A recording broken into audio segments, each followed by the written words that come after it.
It's called Cannabinoid hyperemesis syndrome, or CHS, and it causes severe vomiting and abdominal pain with prolonged and heavy marijuana use, and it often goes undiagnosed.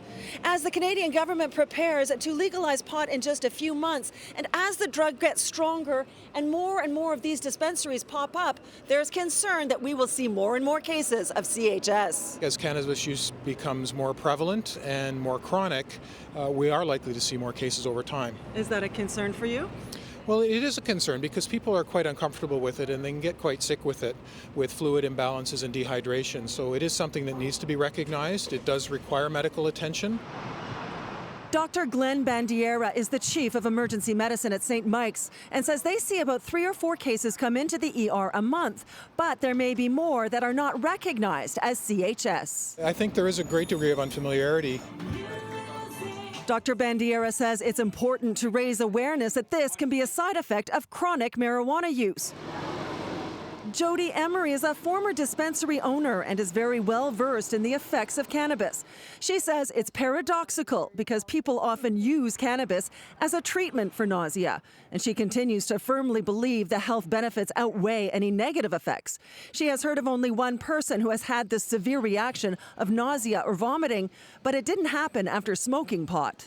A lot of people have said that eating edibles or doing extracts or shatter or dabbing, as it's called, sometimes that can overload your cannabinoid receptors with too many cannabinoids, and they have an adverse reaction. But again, it's such a small number of people, and often symptoms go away within 12, 24 hours of abstinence. Okay, so if you're going shopping. Rare it may be, but in Colorado, which decriminalized marijuana in 2012, doctors say the number of cases of CHS doubled as pot became more available. One ER doctor from Denver tells me his hospital now sees 50 to 70 cases a year. And while much is still not known about the causes, Dr. Kenan Hurd believes potency is a factor. 25 years ago, pot contained about 3.4% THC. Now it's 18.7% on average or stronger, sometimes as much as 30%. He says it's likely a combination.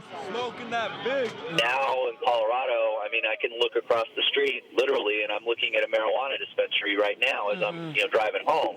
So I could walk there every day and buy more than enough marijuana to use it multiple times in a day. And then you throw on top of that the THC content of the marijuana we're seeing is much higher. It sort of makes sense that that is probably why we're seeing more. Experts say there is only one cure for CHS, and that is to stop using cannabis. It can take some time, though, for symptoms to disappear, including possible temporary kidney damage from dehydration. But they say most people will make a full recovery. In Toronto, I'm Pam Seatle, City News.